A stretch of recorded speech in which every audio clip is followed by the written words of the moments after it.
আজকে সকাল থেকে অনেক সুন্দর বাতাস ছিল বাইরে, ঠান্ডা মিষ্টি বাতাস। তো বৃষ্টি একদমই কম ছিল, অল্প করে ঝিরিঝিরি, মানে দুপুরের দিকে হয়েছে। তারপর এরপর থেকে মনে হয় অল্প অল্প করে হচ্ছে, ভারী বৃষ্টি বলতে হচ্ছে না সেরকম কিছুই, কিন্তু বাতাসটা অনেক হচ্ছে।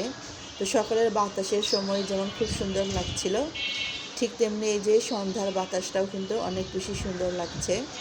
এইটা আমার হলো বারান্দায়, আমি অল্প করে গাছ লাগিয়েছি, অল্প করে মাটিতে। আর যেটা হয়েছে, ওই যে পানির বোতল, তেলের বোতল, ওগুলো কেটে লাগিয়েছি। একটু রং করলে অনেক সুন্দর লাগতো, করতে পারেন। এটা হলো আরেকটা বাড়ির ছাদ, যেটা মানে আমার বারান্দা থেকে দেখা যায়। এইখানে অনেকগুলো গাছগাছালি, যেগুলো অনেক বেশি আর কি। এই ছাদের গাছগুলো অনেক বেশি ভালো লাগে, বাতাসে, দমকা বাতাসে ধুম করে যায়। আর আমি যখন ভিডিও করতে যাই তখনই যেন বাতাসগুলো কোথায় চলে যায়, আর হয় না। তো অনেক সুন্দর লাগছিল এই মুহূর্তগুলো।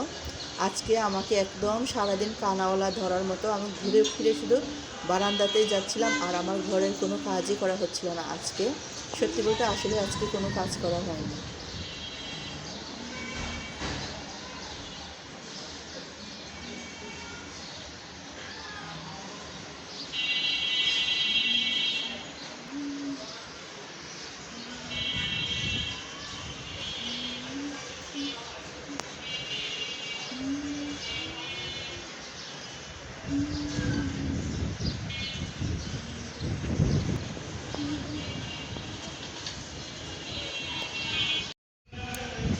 সকাল থেকে এখন পর্যন্ত অনেক ঠান্ডা বাতাস, কিন্তু বৃষ্টি গুড়ি করে হচ্ছে, বেশি বৃষ্টি হচ্ছে না।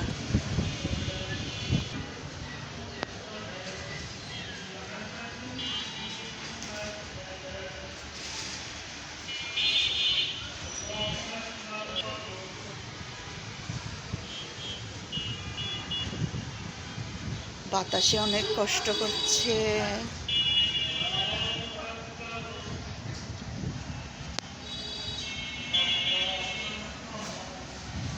অনেক দিন পর আজকে আপনাদেরকে এই ভিউটা শেয়ার করছি আপনাদের সাথে।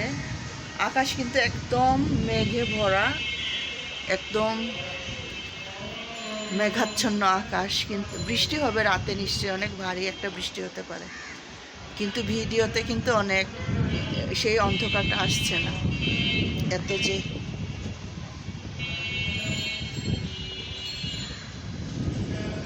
তো আমার যতটুকু সামর্থ্য, আমার সাধ্যের মধ্যে, আমার সাধ অনেক, কিন্তু আমার সামর্থ্য যতটুকু, ঠিক ততটুকু দিয়ে যে আমি এক বাগানে, বারান্দায় ছোট ছোট অল্প অল্প করে গাছ লাগাচ্ছি, যেগুলো মনে হচ্ছে যে কম আলোতে, কম মাটিতে টিকে থাকবে, সেই গাছগুলোই আমি লাগাচ্ছি।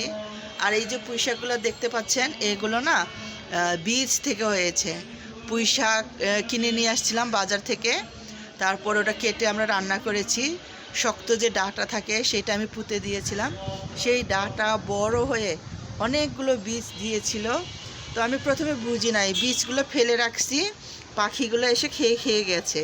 তো অনেক বীজ দিয়েছে, শেষের বীজগুলো আমি কি করেছি, মাটিতে দিয়ে ওখানে আমি ঢাকনা, মানে যে আলুর খোসাগুলো দিয়ে ঢেকে রেখেছিলাম।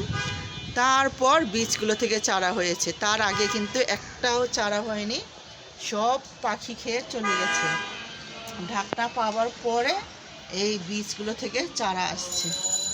তো এটা হলো কথা, কিন্তু আমার না অনেক ভালো লাগে। যদিও আমরা এমনি আপনাদের যখন আমি ভিডিও করি, টপগুলো যে বোতলের টপ, বোতলে কেটে লাগিয়েছি, তো দেখতে একটু কেমন লাগে, কিন্তু খালি চোখে অনেক বেশি ভালো লাগে। আর সব থেকে বেশি লাগে একটা প্রাণ যে সঞ্চার, আপনি একটা তিলে তিলে টুকটুক করে বড় হয়, এটা দেখতে কি যে ভালো লাগে সেটা বোঝাতে পারবো না। যেমন এই যে একটা হেলেঞ্চা শাক, এটা কি এখানে হওয়ার কথা ছিল না, ছিল না, কিন্তু এটা হয়ে গেছে নিজে থেকে। মাটি যে নিয়ে আসছি গ্রাম থেকে, সেই গ্রামের মাটি থেকে এই শাকটা আসছে, তো সেই যে একটা ভালো লাগা কাজ করছে। আর অ্যালোভেরাটা আমি বাড়িওয়ালার ছাদ থেকে একটা চারা নিয়ে আসছিলাম, সেইখান থেকে কত যে চারা হচ্ছে, মানে আর কি বলবো আপনাদেরকে। তো হেলেঞ্চা শাকটা আজকে সারা দিনের বাতাসে নিচে চলে যাচ্ছে, আমার মায়া লাগে, গাছগুলো একটু কষ্ট পেলে অনেক মায়া লাগে। আমার এই যে পুঁই শাকগুলা যদি ভেঙে যায় আমি অনেক কষ্ট পাবো বাতাসে। তো একটু বেঁধে দিব এখন আমি ফ্রি টাইমে, যাতে এগুলো পড়ে না যায়। সুতা দিয়ে বেঁধে দিব, সুতা আছে অনেক।